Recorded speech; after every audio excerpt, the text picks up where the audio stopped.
ലോകം ഉറ്റുനോക്കുന്ന ഏറ്റവും വലിയ സംഘർഷഭൂമിയായി പശ്ചിമേഷ്യ മാറിയിരിക്കുകയാണ്. അമേരിക്കയുടെയും ഇസ്രയേലിന്റെയും സംയുക്ത നീക്കങ്ങളും അതിനെ പ്രതിരോധിക്കാൻ ഇറാൻ നടത്തുന്ന തന്ത്രപരമായ നീക്കങ്ങളും മേഖലയെ ഒരു മഹായുദ്ധത്തിലേക്ക് തള്ളിവിടുകയാണ്. ഇറാന്റെ സുപ്രധാന നേതാക്കളായ അലി ലാരിജാനിയുടെയും ഗുലാം റിസ സുലൈമാനിയുടെയും വധം ഇറാന്റെ പ്രതിരോധ നിരയിൽ വലിയ വിടവുകൾ വീഴ്ത്തിയിരിക്കുന്നു. ഇതിന് പിന്നാലെ ഇറാന്റെ പാർലമെന്റ് സ്പീക്കർ മുഹമ്മദ് ബഗാർ ഗാലിബാഫ് നൽകിയ മുന്നറിയിപ്പ് ആഗോള രാഷ്ട്രീയത്തിലും സാമ്പത്തിക രംഗത്തും വലിയ പ്രകമ്പനങ്ങളാണ് സൃഷ്ടിച്ചിരിക്കുന്നത്. ഇറാന്റെ രാഷ്ട്രീയ ചരിത്രത്തിലെയും നയതന്ത്ര രംഗത്തെയും ഏറ്റവും പ്രഗത്ഭരായ നേതാക്കളിൽ ഒരാളായിരുന്നു Ali Larijani. Supreme national security council അംഗം, മുൻ പാർലമെന്റ് സ്പീക്കർ എന്നീ നിലകളിൽ അദ്ദേഹം വഹിച്ച പങ്ക് നിസ്തുലമാണ്. ഇസ്രയേൽ നടത്തിയ അപ്രതീക്ഷിത വ്യോമാക്രമണത്തിൽ അദ്ദേഹം കൊല്ലപ്പെട്ടുവെന്ന വാർത്ത ഇറാൻ ഔദ്യോഗികമായി സ്ഥിരീകരിച്ചതോടെ മേഖലയിൽ സംഘർഷം പുതിയ തലത്തിലേക്ക് കടന്നു. ഇറാന്റെ അണുശക്തി പദ്ധതികളിലും അന്താരാഷ്ട്ര ചർച്ചകളിലും നിർണായക പങ്കുവഹിച്ചിരുന്ന ലാരിജാനിയുടെ മരണം ഇറാന്റെ നയതന്ത്രപരമായ നീക്കങ്ങൾക്ക് വലിയ തടസ്സമാകും. ഇസ്ലാമിക വിപ്ലവത്തിന്റെ മൂല്യങ്ങൾ മുറുകെ പിടിച്ചുകൊണ്ട് ഇറാന്റെ ആഭ്യന്തര സുരക്ഷ ഉറപ്പാക്കുന്നതിൽ അദ്ദേഹം വഹിച്ച പങ്ക് വളരെ വലുതാണ്. മെഹർ ഏജൻസി റിപ്പോർട്ട് ചെയ്തതുപോലെ രാജ്യത്തിന് വേണ്ടി രക്തസാക്ഷിത്വം വരിച്ച അദ്ദേഹത്തിന്റെ വേർപാട് ഒരു വ്യക്തിയുടെ നഷ്ടമല്ല, മറിച്ച് ഇറാന്റെ ഒരു പ്രത്യയശാസ്ത്ര പോരാട്ടത്തിന്റെ വലിയൊരു അധ്യായത്തിന്റെ അന്ത്യമാണ്. ലാരിജാനിയെ കൂടാതെ ഇറാന്റെ അർദ്ധസൈനിക വിഭാഗമായ ബാസിജ് ഫോഴ്സിന്റെ തലവൻ ഗുലാം റിസ സുലൈമാനിയെയും ഇസ്രയേൽ വധിച്ചു എന്നത് ഇറാന്റെ സൈനിക ആത്മവീര്യത്തിന് കനത്ത ആഘാതമാണ്. കഴിഞ്ഞ ദിവസം രാത്രി നടന്ന അതിശക്തമായ മിസൈൽ ആക്രമണത്തിലാണ് സുലൈമാനി കൊല്ലപ്പെട്ടത്.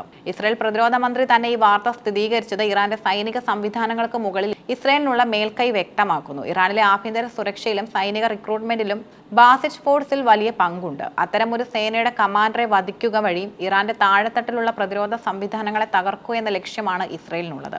ഇത് സൈനിക തലവന്മാരെ മാത്രം ലക്ഷ്യം വെച്ചുള്ള ഒരു പ്രത്യേക സൈനിക നീക്കത്തിന്റെ ഭാഗമാണ്. ഈ കൊലപാതകങ്ങൾക്ക് തൊട്ടു പിന്നാലെ ഇറാന്റെ പാർലമെന്റ് സ്പീക്കർ മുഹമ്മദ് ബഗാർ ഗാലിബാഫ് നടത്തിയ പ്രസ്താവനയാണ് ഇപ്പോൾ ലോകരാജ്യങ്ങളെ മുൾമുനയിൽ നിർത്തുന്നത്. ഹോർമുസ് കടലിടുക്കിലെ സ്ഥിതിഗതികൾ ഇനി ഒരിക്കലും യുദ്ധത്തിന് മുൻപുള്ള അവസ്ഥയിലേക്ക് മടങ്ങില്ല എന്ന അദ്ദേഹത്തിന്റെ പ്രസ്താവന വെറും ഒരു വാക്കല്ല, മറിച്ച് വരാനിരിക്കുന്ന വലിയൊരു സാമ്പത്തിക സൈനിക ഉപരോധത്തിന്റെ സൂചനയാണ്.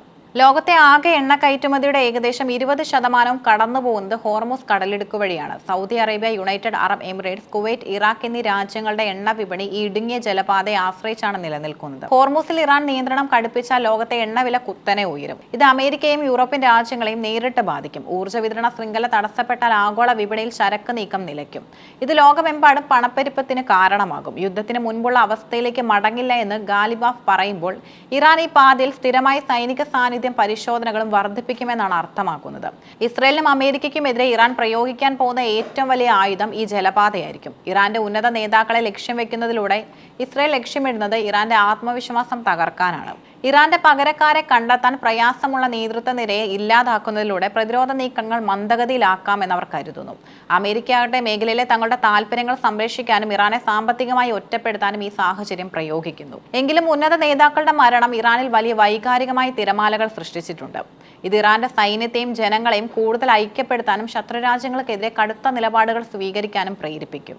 ലാരിജാനിയെ പോലൊരു നേതാവിന്റെ രക്തസാക്ഷിത്വം ഇറാനിലെ വിപ്ലവവീര്യം ജ്വലിപ്പിക്കാനാണ് സാധ്യത. ഹോർമുസ് കടലിടുക്കിലെ സംഘർഷം ഇന്ത്യയെ പോലുള്ള രാജ്യങ്ങളെ സംബന്ധിച്ചിടത്തോളം അതീവ ഗുരുതരമാണ്. ഇന്ത്യയുടെ എണ്ണ ഇറക്കുമതിയുടെ വലിയൊരു ഭാഗം ഈ വഴിയിലൂടെയാണ് വരുന്നത്. അവിടെ നിയന്ത്രണങ്ങൾ ഉണ്ടാകുന്നത് ഇന്ത്യയിലെ പെട്രോൾ, ഡീസൽ വിലകളെയും അതുവഴി നിത്യോപയോഗ സാധനങ്ങളുടെ വിലയെയും ബാധിക്കും. ലോകമെമ്പാടുമുള്ള ഓഹരി വിപണികളിലും ഇതിന്റെ പ്രതിഫലം കണ്ടു തുടങ്ങിയിട്ടുണ്ട്.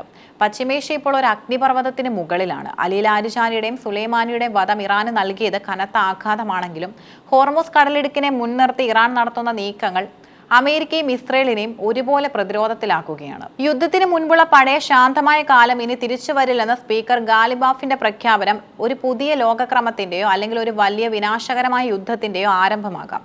ലോകം പ്രാർത്ഥനയോടെയും ആശങ്കയോടെയും പശ്ചിമേഷ്യയിലേക്ക് കണ്ണു നട്ടിരിക്കുകയാണ്. നയതന്ത്ര ചർച്ചകൾക്ക് ഇനി എന്തെങ്കിലും സ്ഥാനമുണ്ടോ, അതോ മിസൈലുകൾക്കും ഡ്രോണുകൾക്കും മാത്രമാണോ വരും ദിവസങ്ങളിൽ ശബ്ദമുണ്ടാക്കാൻ കഴിയുക എന്നത് കാത്തിരുന്ന് കാണണം.